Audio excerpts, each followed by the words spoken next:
Hey, salut à tous et bienvenue dans cette nouvelle vidéo. Aujourd'hui, on va s'occuper de créer un compte à rebours et un chronomètre. C'est parti. On va devoir créer encore des widgets, je sais, mais cette fois, je pense bien que c'est le dernier, promis. Enfin, j'espère. On va dans notre My Content UI et on peut créer un nouveau User Interface widget. Ce widget, ça va être notre UI underscore timer qui va être notre compte à rebours. De nouveau, il nous faut un canvas panel, et on peut prendre un simple texte. Ce texte, on va le centrer vers la droite, comme ceci, 150, 40, 05, 05. Ça ressemble à ça, donc on va le mettre plus ou moins comme ceci, en 2 et moins 1,5.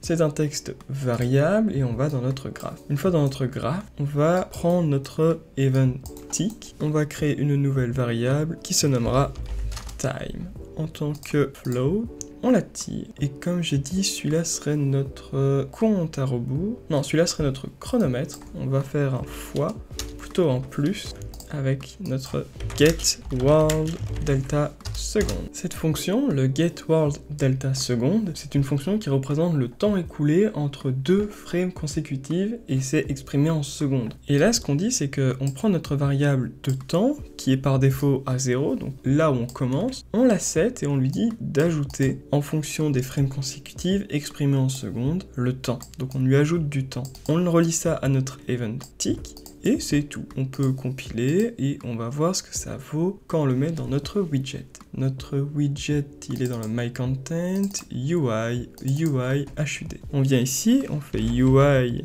timer et il se trouve là. Là, on va le mettre en grand écran, 0, 0, 0 et 0, et on verra normalement ici notre compteur. Ça ne fonctionne pas, évidemment, j'ai oublié, en fait, j'ai totalement tout oublié. On prend notre texte et on va lui demander de faire un set texte. En faisant ceci, on va pouvoir modifier son texte directement, soit en écrivant un message, soit en convertissant notre valeur time en tant que valeur. On va plutôt le mettre en tant que string. Est-ce que je peux faire un... comme ceci, à ceci, voilà. Et donc là, toutes les ticks, on va ajouter du temps. Et ce temps va être converti en tant que variable string, qui va lui-même être converti en tant que variable name, qui va afficher le temps. Voilà, vous voyez ici qu'on a notre temps qui découle bien. Ben oui, en fait, ça ne fonctionnera pas, parce que c'est pas ça que je voulais faire, c'est un time second to string. Là, ça va être plus correct, plus beau. Voilà. Là, on a notre chronomètre qui s'effectue. Et maintenant, on va faire la même chose pour notre compte à rebours. Et si vous avez compris la logique, on va pouvoir le dupliquer en faisant un countdown. Notre compte à rebours, on va dans notre graphe, et là c'est le temps qu'on va obtenir. Ça veut dire que là, directement, on va préciser par exemple 10. On vient le soustraire à notre getWorldDelta seconde, on va soustraire le temps qui passe par le temps qu'on a défini. Ici maintenant, je le mets peut-être moins 3, comme ça il va être juste en dessous. Si je viens de notre HUD player, qu'on met le countdown, ceci, on l'encre, 0, 0, 0, 0, etc., etc. Voyons voir ce que ça vaut. Voilà, là on voit qu'il nous reste 10 secondes, 6, 5, 4, 3, 2, 1, et voilà. Sauf que là, il y a un petit problème, il va en négatif. Et soit ça ne vous dérange pas, soit vous aimeriez qu'il s'arrête à 0 pile et qu'on ait l'effet de game over.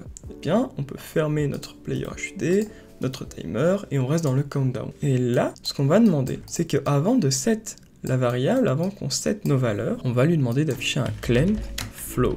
Le claim float, on va pouvoir dire quelle valeur minimum et quelle valeur maximum on veut. Pour garder un certain contrôle, le minimum va être 0, on ne pourra pas aller en dessous de 0. Et le maximum, en gros, c'est le temps qu'on a défini, comme ceci. Admettons que je le mette à 2, comme ça on a moins de temps pour voir le résultat. 1, 0, et on reste à 0. Si vous voulez, on peut par exemple faire en sorte que si le temps est égal à 0, alors game over. Bon, on va faire ça maintenant.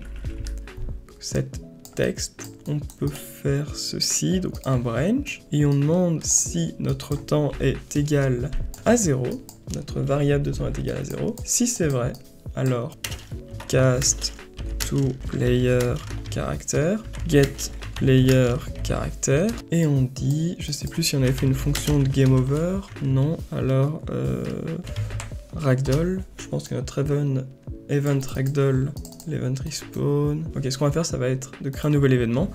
Add custom event et ça va être le game over, comme ceci. Et ceci sera notre event game over. On va prendre un peu de place. On le cut et dans le false, on vient prendre notre fonction game over. Comme ceci. Hop. Et là, on va pas mettre notre event ragdoll, on va mettre notre fonction game over directement. Sauf que là, de nouveau, toutes les frames, il va nous faire spawn notre event game over. Ce qui veut dire qu'il va faire apparaître des widgets et des widgets et des widgets. Et ça, même si c'est que quelques secondes, bah on pourrait largement s'en passer. Et ça va très vite faire ramer la machine. Donc on veut ne le faire apparaître qu'une seule fois avec un do once sans possibilité de reset le script. Si c'est faux, il se passe rien et il continue à décompter. Voilà, juste on a remarqué que le game over fonctionne, mais ce qu'on va pouvoir faire, c'est également désactiver nos inputs, disable input, comme ceci, player controller, get player controller, target c'est lui-même, self, c'est même pas obligatoire de mettre le self je pense. Voilà, là on a désactivé les inputs de lors de notre game over, on a compilé, on a notre décompte, on fait un game over si on passe à 0, et sinon bah, tout fonctionne bien. Juste, on va avoir un petit problème en faisant ça. En mettant en mettant notre compteur sur notre HUD du player, ce qui va se passer, c'est que en mourant, il va faire réapparaître un nouveau timer.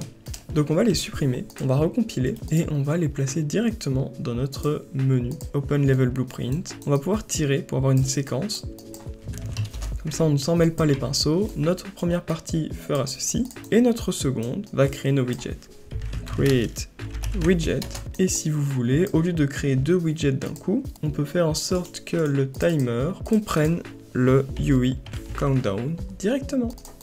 Comme ceci, on compile, on sort, on met notre timer, on l'ajoute au viewport, comme ceci.